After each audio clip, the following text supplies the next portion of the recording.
Hello and welcome back to India Today Global. We're now entering the final stages of the general election in the United Kingdom with Rishi Sunak's Conservative Party taking on the Labour Party. It is an election in which Indians have also taken an interest, given, of course, the fact that the incumbent Prime Minister is someone of Indian origin, but also because of the importance of the United Kingdom to India's foreign policy more generally. To unpack what the stakes of this election could be for India, who the different players are, and where the India-UK relationship is at this present moment, we have with us Navtej Sarna, the former Indian High Commissioner to the United Kingdom. Ambassador Sarna, could you begin by laying out just where the India-UK relationship is as we move into this election? What are the key bilateral issues between the two countries?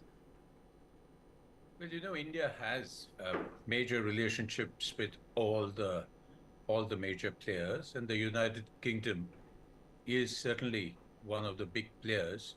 It is a member of the United Nations Security Council, and that gives it a lot of heft. We also have a very old relationship with the United Kingdom, of course, as you know.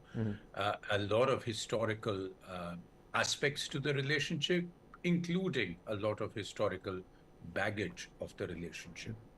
And we have decent trade relationship. We have a very flourishing people-to-people relationship, and a very important part of the diaspora. About 1.8 million people of Indian origin are there as active Britons, both in trade, commerce, political offices, as you yourself mentioned, that the current Prime Minister is being of Indian origin, and so on. And therefore, we have a very important relationship. Of course, it is a relationship which has not yet fully achieved its potential in different aspects and for different reasons.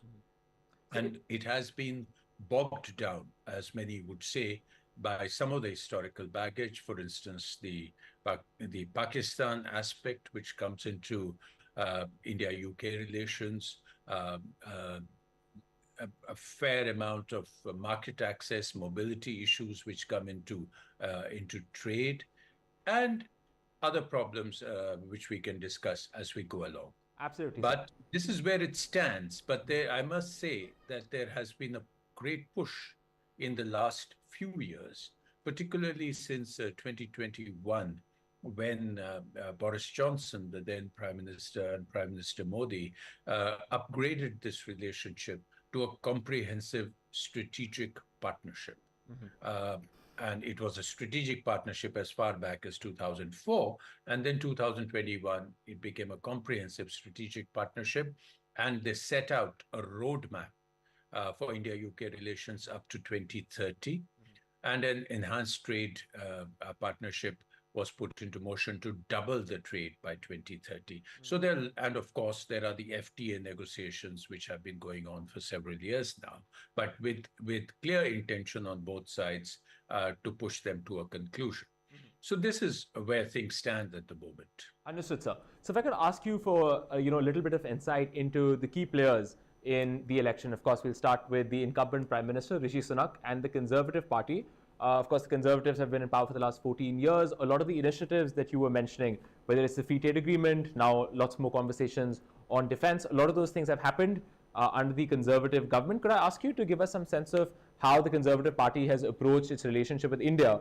You were also, of course, High Commissioner there during 2016. Could I also ask you about how Rishi Sunak has approached the relationship with India? So that two-parter question. One, how has the Conservative Party approached India, and how has Rishi Sunak steered the relationship with India over the last couple of years? Well, I think the Conservative Party, which has been in power for 14 years, has had to willy-nilly react to what has been happening in the world, in Europe, in their own country. And some of the things that the Conservative Party has had to face is a very sluggish economy, the pandemic, Brexit, which was generated by many of them, and then they have to face the consequences. And all this has meant a reset of their foreign policy, a reset of their geopolitical and trade relations. uh, since they have moved away technically from the European Union. And therefore, India came into focus again. And as India's economy started growing, uh, and became a huge potential market, as Indian human capital started becoming more and more important for the UK, given the fact that they had broken off from Europe. And the third very important factor is that they changed their view of Beijing. You remember George Osborne, the chancellor, had once talked of this golden period. He was the chancellor for David Cameron. This golden period of Sino-UK relations, which of course was not playing very well into the India-UK relationship. But then post the pandemic, they have had to revise their view of China, both given China's attitude and given the downgrading of US-China relations. And we must remember that the UK and the US, on most issues, their foreign policies move in tandem. So all this put together has upgraded the India-UK relation in their eyes, besides the objective factors that India has become a much stronger country. Understood. And this has been the way the Conservatives have approached it. You talked of Rishi Sunak and his sort of Indian origins in particular. I think, I have never given too much importance to the fact that he happens to be of Indian origin, except for the fact that, he can do certain things which may appeal to a certain section of the diaspora or make him sound Indian in our eyes. He is a British Prime Minister, and therefore whatever he has done for British interests. And that's the way I see it. Understood, sir. So if I can ask you one question about Rishi Sunak's premiership, one of the issues that has acquired increasing salience, especially during this election, has been the question of immigration into the UK. Rishi Sunak's government has been very clear that it wants to cut levels of migration into the UK, whether that's legal or illegal. And it has taken a number of measures that have, in fact, restricted, that have made it slightly more difficult for Indians to go to the UK, to work there, to study there, and so on and so forth. For example, raising the minimum salary threshold required for skilled workers to get jobs in the UK. How do you see those moves as well? Those have come in for some criticism within the UK, this idea that the Conservative Party, at least under Sunak, has been slightly more extreme on matters of immigration and allowing talent into the country. How do you see that dichotomy between an Indian origin Prime Minister? Of course, he is, as you mentioned, first and foremost the Prime Minister of Great Britain, but this idea, of course, that he has also taken steps to restrict a lot of immigration, especially from places like India, into the UK. Well, this has been a standard Tory immigration policy that everybody has said that we will restrict immigration. Rishi Sunak went, really stretched it when he made one of the 5 promises, on taking over, that I will stop the boats. Now, the boats carry illegal migrants, including from India and many other countries. And he said, I will stop the boats. Now, this was clearly an unachievable objective. And he has had to sort of tie himself in knots while trying to stop the boats, including the infamous Rwanda plan, in which he said that he will start shipping people to Rwanda. Now, this was an inhumane plan. This is still there. But the Labour, if it comes in, has said that they will end this policy. And the boats have not stopped. As of June this year, they had more than 12,000 illegal migrants coming through the boats, as high a figure as any in the last few years, if not the highest. What needs to be clarified is that legal migration forms 95-96%, but the focus has been on the illegal migration. Now, the legal migration is what the UK needs, particularly since if they have to grow their economy is growing at 2%. Even EU is growing at 4%. If they want to increase their productivity, which is, I think, about 0.6 or 0.7%.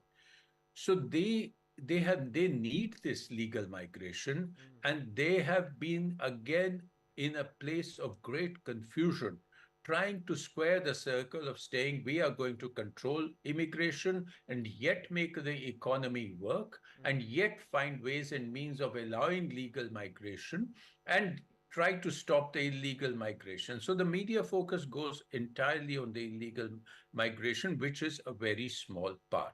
Rishi Sunak, in particularly, has handled this in a most inept fashion, and therefore has got him painted himself into not one but several corners. Uh, the other thing in this thing is that when the India-US relationship, India-UK relationship has improved, say in 2021 with the Comprehensive Strategic Partnership, one of the things that was done was to ease the visa restrictions, for instance, the work visas for the students. Absolutely. And now one of the major set of issues that is holding up the FTA is going to be migration, intercompany transfers, short-term mobility of professionals. So, somewhere the UK has to make up its mind. Do they want qualified people or not? Nobody is saying take people illegally. Understood, sir. Illegal migration is happening because of the way the economies are working, the way that's happening worldwide. uh, but so please stop illegal migration if you can, but not through this strange kind of stratagems, like the ill thought out Rwanda plan, which actually went against what British courts had said. Understood, sir. So they have to make up their mind what exactly is going to be the fine tuning of their immigration policy. And I'm sure Labour is giving much thought to that. Right, sir. So you've given me a good opportunity to move into asking a question about the Labour Party, which, if the polls are to be believed, will likely sweep these elections. Could I ask you a little bit about how Labour's policy on India has evolved? A couple of years ago, there was a sense that given under the leadership of past leaders like, for example, Jeremy Corbyn, there were questions about Labour's policy on sensitive issues to India, like Kashmir.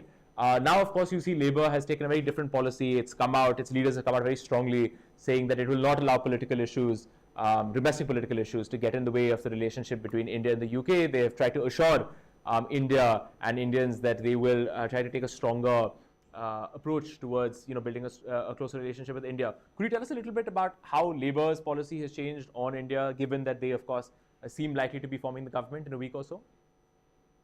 Well, yes, I think the relationship with Labour has been a little more troubled, a little more uncomfortable than with the Tories.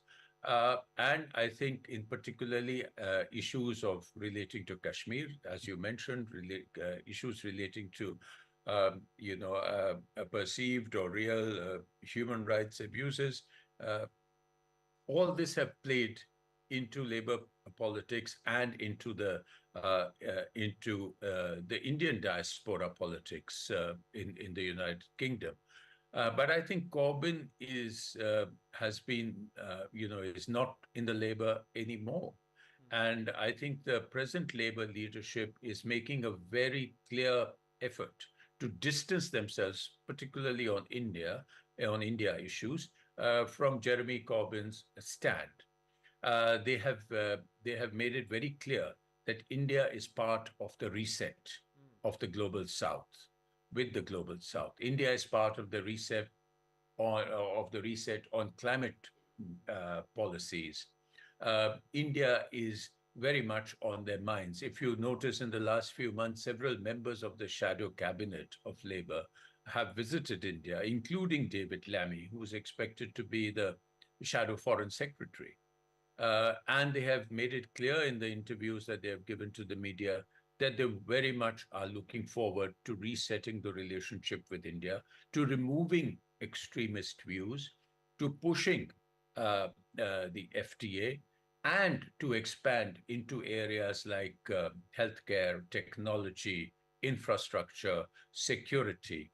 So I think the present Labour leadership is very much aware of the fault lines and is very much aware of both the domestic politics of India and both the diaspora politics, and therefore would like to put away the divisive issues and try to make a success of it. It's one thing being in the opposition; it's another thing being in the government. Somebody has written that foreign policy takes 5% of your time when you're in opposition. It takes 50% of your time when you're in government.